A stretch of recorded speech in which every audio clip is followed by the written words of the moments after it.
Good morning, everyone, and welcome to another episode of the NLBC News, the Tuesday morning news that brings you all of the best stories from gaming, technology. Damn it, I can't read chat when I'm doing this. Gaming, technology, VTubing, and science. Today we have some great stories, and we will get started with our first one. Platypuses are found to glow blue-green under UV light. Disney reports they knew this all along. An aquatic mammal belonging to the monotrem's order, known as the platypus, was found to glow when exposed to ultraviolet light.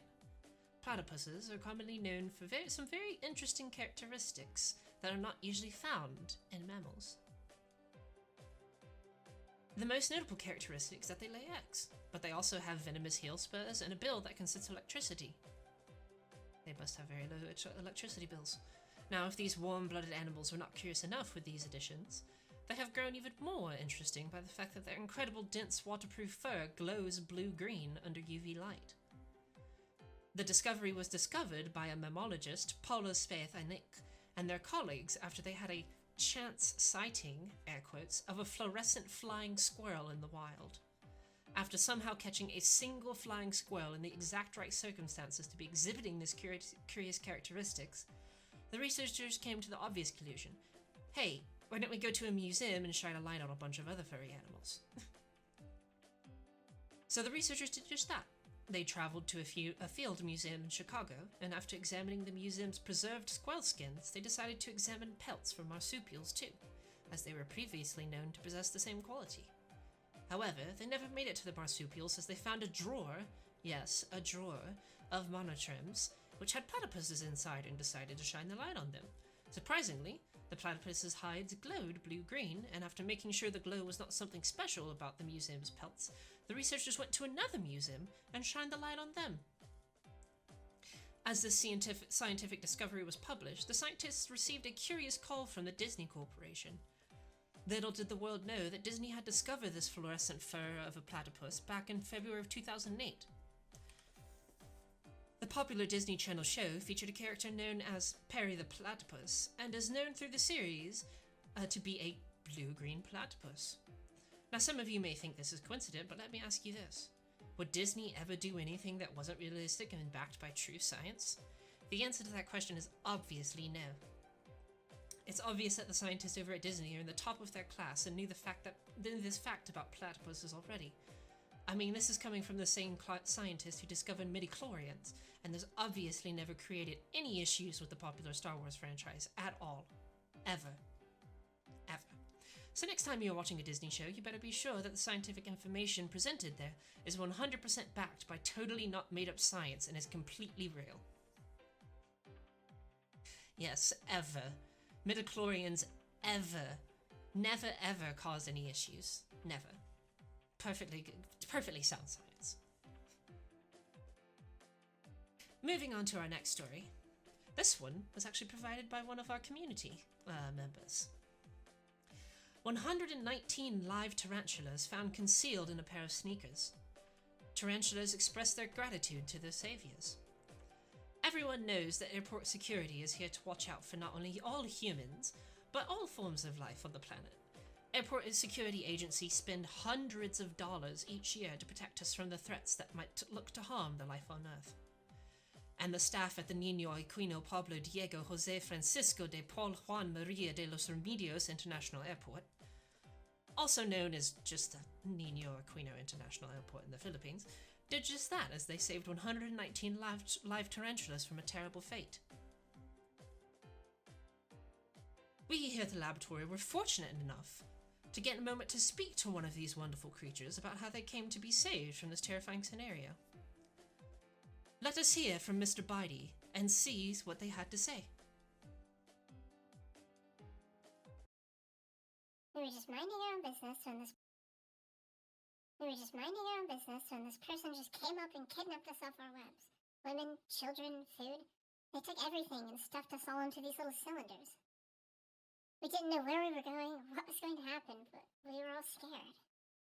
Thankfully, though, the nice people at the Nino Aquino Pablo Diego Jose Francisco de Paul Juan Maria de los Remedios International Airport saved us and returned us to where we belong.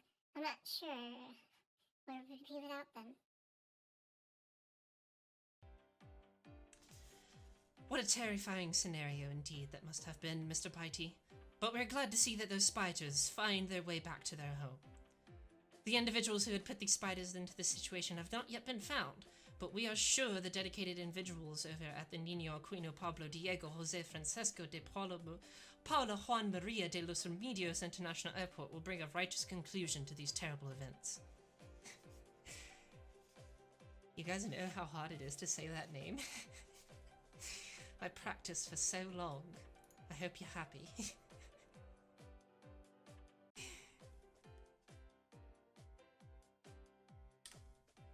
Moving into the gaming and technology sector of the news. Sega calls 650 staff to voluntarily retire. Sega becomes furious when company phone bill doubles in cost. Sammy, the combination of the Sammy holding company and Sega, has issued a call for hundreds of employees to take a voluntary retirement from the company as it attempts to weather the impact of the ongoing pandemic on its business.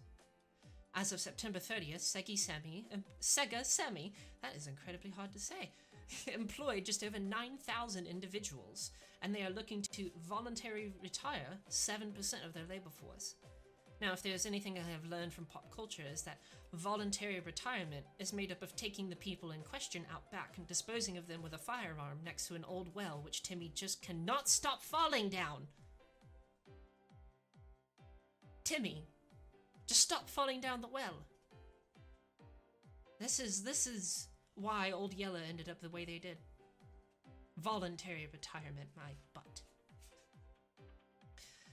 Sega did say the individuals who retired would receive a payment of extraordinary retirement allowances, also known as funeral payments.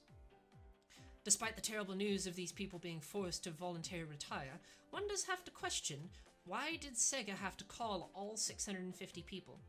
I mean, if each phone call lasted 3 minutes and you were charged 7 cents per minute, which is the average cost of an international call, you were looking at an extra $136.50 in phone charges. Why couldn't you just send a memo out to all the Why couldn't you just send a memo out to all the individuals in question over something called the internet? You know, that exists. You could have paid one of those 650 individuals for an entire year worth of work for that cost. Sometimes people's behavior just does not make sense. Our condolences go out to all the voluntary retired individuals at Sega and hope you all find a better life out there. It really is a terrible, terrible situation out in the business world.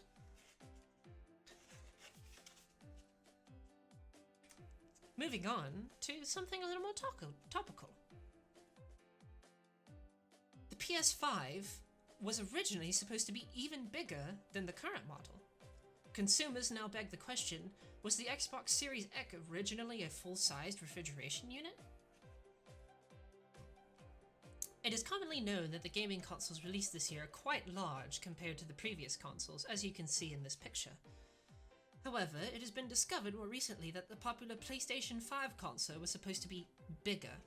Senior art designer behind the design of the PS5, Yujin Morizawa, revealed that in his first concept sketches, the PS5 was supposed to be even bigger than its current size. Yujin Morizawa stated, and I quote, "When I started drawing, it was much larger, even though I didn't know what engineering was going to do," end quote.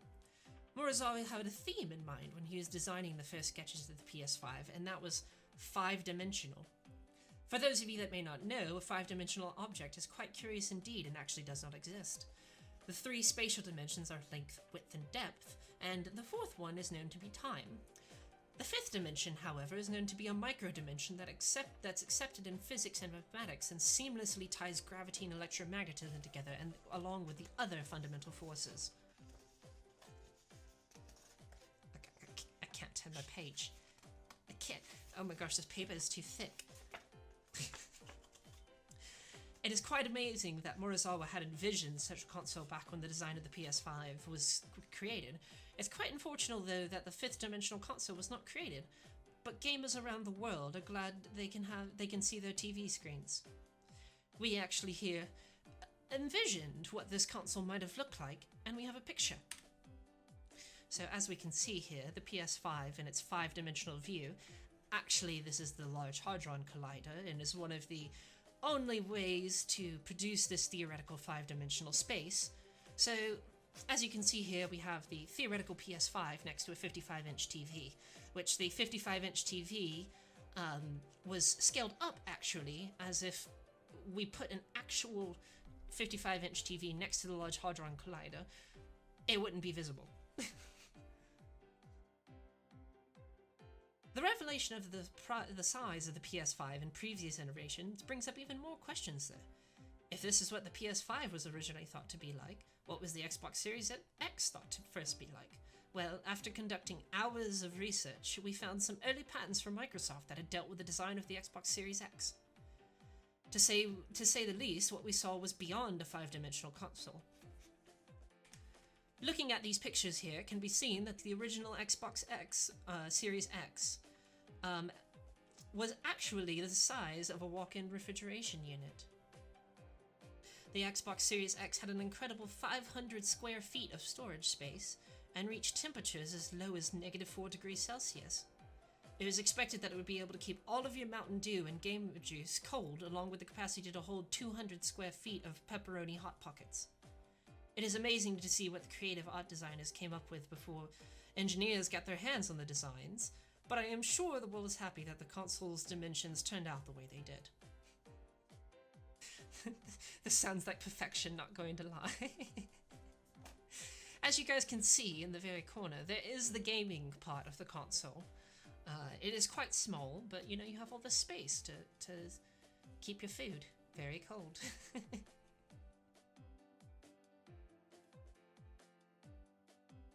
Moving into our final topic of the day, the virtual YouTubing scene.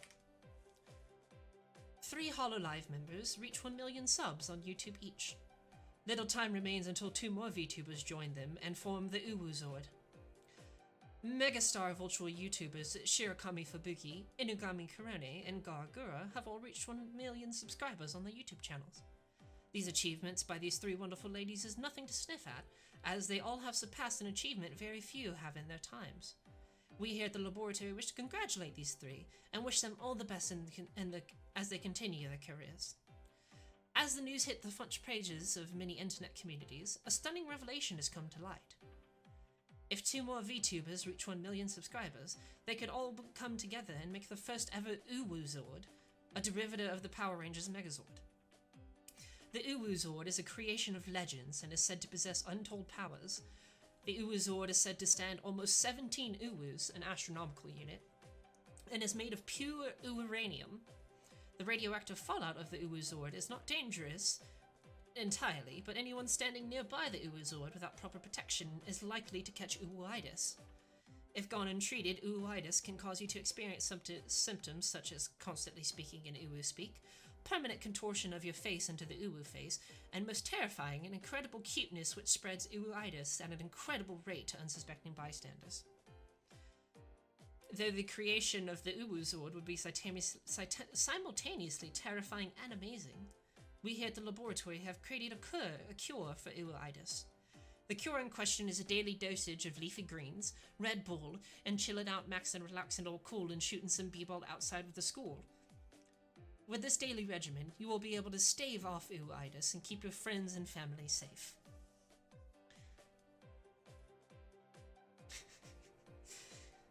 Well, please, regardless if you're into uwuitis or not, please make sure to keep in mind the rest of the population.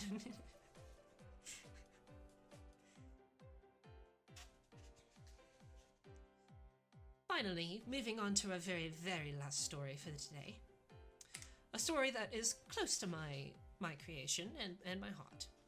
VTuber group Project Livedream prepares to debut their newest member. Many wonders what type of cherry they might be. Our last story includes some exciting news from the VTuber group known as Project Livedream, of which the laboratory is in close association with. The VTuber group is looking to debut one of its newest members on the 14th of November, which is this coming Saturday. The VTuber in question is known as Cherry and is an adorable being coming to join us from the world all the way from the Cloud Realm. Her adorable smile and stunning green hair are only two of the things to look forward to in her debut. Looking at Cherry, though, one does beg the question, what type of cherry are they? In the food world, there are many different types of cherries, like royal cherries, Rainer cherries, and Montmorency cherries. Depending on which kind of cherries they are, they can tell a lot about them. Are they tart like royal cherries, sweet like the famous Rainer cherries, or sour like the deep red Montmorency cherries? There are many different types of cherries out there. The answer to this question is very important, because it's pivotal in knowing which type of ice cream to pair with them. No matter which cherry she turns out to be, though, we at the laboratory wish Cherry the best of luck in her debut this upcoming Saturday, and hope you'll all go give her some love and check her out. Before we wrap up the news, we do have our last thing. Tweet of the Week. Tweet of the Week is actually brought to us by our resident potato, Josie. I don't know who needs to hear this, but excitement for Genshin 1.1 update make brain go brrrr.